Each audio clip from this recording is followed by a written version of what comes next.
Hello everyone, this is topic 10, the narrative text type. Introduction. A key component within communicative competence, which is the acknowledged aim of all language instruction, is pragmatic competence, which, among other things, includes mastery of discourse and the identification of culturally specific scripts and situations.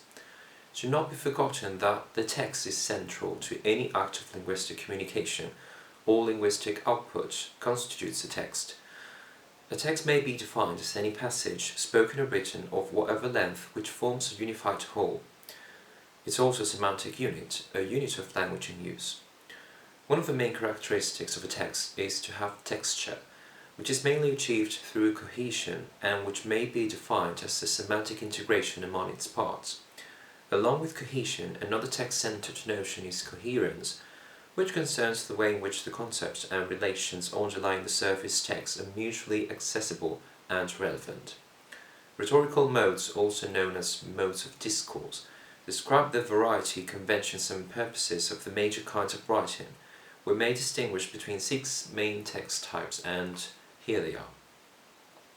However, the boundary between these text types is not clear-cut because they are not mutually exclusive and they indeed frequently overlap. The narrative text type. For literary theorists, a narrative is a story, an interpretation of some aspect of the world that is historically and culturally based and shaped by human personality. A story is any form of text, regardless of medium, describing a sequence of events caused and experienced by its characters. The purpose of a narrative is to entertain, to tell a story, or to provide an aesthetic literary experience in fiction or real life. It is important not to confuse the views of the narrator with the author's, although in some cases they might be the same person. The narrative may be spoken or written. In spoken stories, the audience can see and hear the narrator, who has therefore the opportunity to monitor the audience's reactions, so they can adapt the way of delivering the text in order to provide more clarity or to arouse interest. In the written form, however, the author must gauge the reader's likely reactions and make a final choice of words in the hope of achieving the desired response.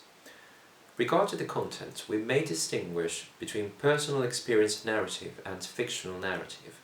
In the former, the content concerns real-world people and events, whereas in the latter the text belongs to an invented or imaginary world. Finally, when a character's mind focuses on a particular event and the text reflects their reactions, we term it internal focalization. The plot. The plot describes a series of events which must be altered so as to change the normal storyline, and it is the element which sets the action in motion. In large texts, there are often subplots running simultaneously with the main one. The devices that the author employs to make the plot advance, be it an object, a character, or a concept, are termed plot devices. Other important terms related to the plot include a plot twist, a twist ending, a cliffhanger, a happy ending, and a deus ex machina. The characters. The characters are distinctive personalities who are involved in the events described in the story. They are necessary to maintain coherence and consistency in a story and must undergo changes. We may distinguish between 3 main types of characters: main characters, secondary characters, and juncture characters, which can also be known as extras. In a narrative, characterization, that is, the process of creating a character, is of crucial importance. According to the way participants are characterized, characters are classified into round characters and flat characters. Characters can also be developing or static. It should also be distinguished between direct and indirect characterization. In the former, the narrator describes the person's physical appearance and also accounts for their personality, whereas in the latter, all we know about characters is drawn from actions, not from their explicit personal description. Every major character of a story normally has their own motif, a motivation that drives them forward and advances the story. Different motives and interests often cause conflicts between characters, and therefore create the inciting moments for a plot or subplot. Throughout a story, especially if it's an epic of some kind, the motives of the major characters may change, adding to the complexity of the story and to their own personalities. Structure of narrative texts. Parts of the narrative. A widely accepted theory states that every story evolves around a conflict or several conflicts. In this sense, a classical plot structure would be setting, complication, resolution, and conclusion.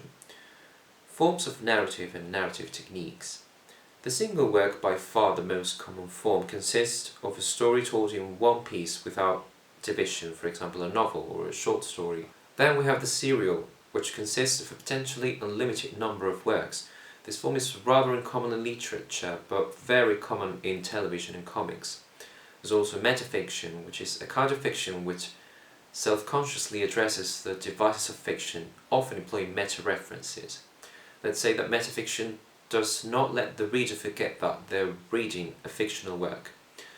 There's also pastiche, which is a respectful imitation of some other style of narrative, which opposes it to a parody, and stream of consciousness, which is a literary technique that provides the written equivalent of the character's thought processes, usually in a loose interior monologue, showing how the mind works. Ordering the narration.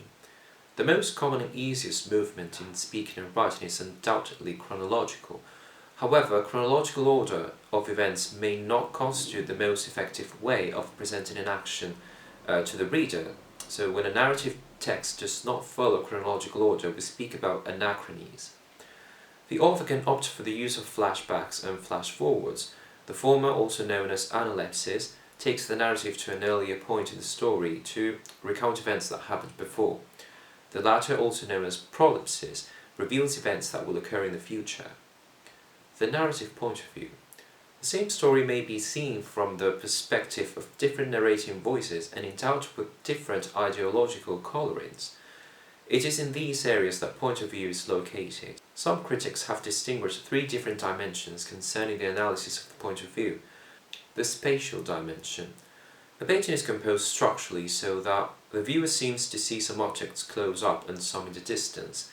In the same way, someone who reads a novel is led by the organization of the language to imagine actions, objects, events, and so on, as existing in certain spatial relationships to one another. The ideological dimension. Here we mean the set of values communicated by the language of the text. There are cases in which the text projects a single normative set of values. However, plural ideological structure is more interesting, particularly when the different value systems presented in the narrative are in some conflicting relationship. The psychological dimension. The narrative writer has two choices to make: the story to tell and the perspective from which to tell it. Events and actions are going to exist only in the way that the narrator presents them to the reader. In this sense, their choice of narrative point of view is as important as their choice of lexis and syntax. Therefore, there needs to be an awareness of this aspect. There should be an attempt to ascertain how it affects the overall meaning of the text. First-person narrative. In this case, the narrator is a character within the story and reveals the plot from their own point of view. Second-person narrative. In this narrative, the narrator refers to one of the characters, most likely the main character, as you, therefore making the audience feel as if they were a character within the story. Third-person narrative. So finally, in the third-person narrative, every character is referred to by the narrator in the third person. So in this narrative mode, it is necessary that the narrator is an uninvolved person that conveys a story and not a character. This type of narration, which is the most commonly used, provides the greatest flexibility to the author. Besides, the narrator's more distant attitude enjoys greater credibility than the first-person narrator, who is thought to distort the story. The third-person modes are usually categorized along two axes. The first one is the subjectivity versus objectivity. So subjective narration describes one or more characters' feelings and thoughts, whereas objective narration does not. The second axis is between omniscient and limited, a distinction that refers to the knowledge available to the narrator. So on the one hand, the omniscient narrator has a complete knowledge of time, people, places and events. This narrator has probably been the most common in literature, although many modern critics are dismissive of this godlike position, since characters may become transparent. A limited narrator, on the other hand, may know absolutely everything about a single character, but it's limited to that character. And this focal character may shift throughout the course of any given narrative.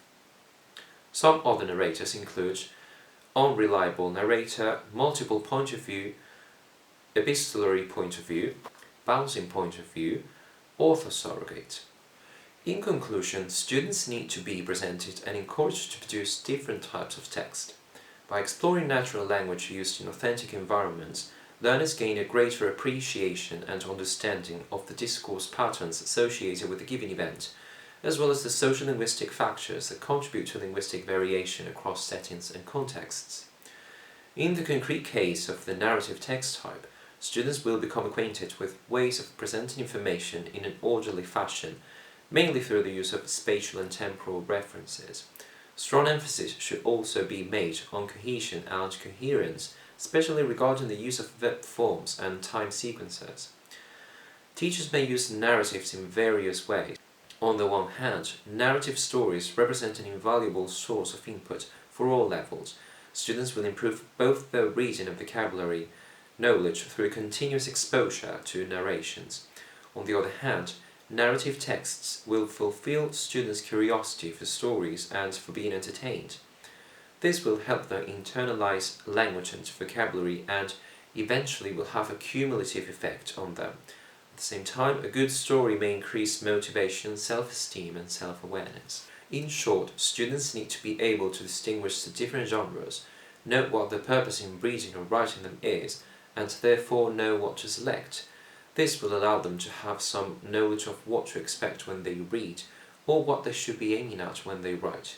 Thank you so much for watching. Feel free to check out the other topics. Like, comment, subscribe, whatever, and I'll see you in the next one.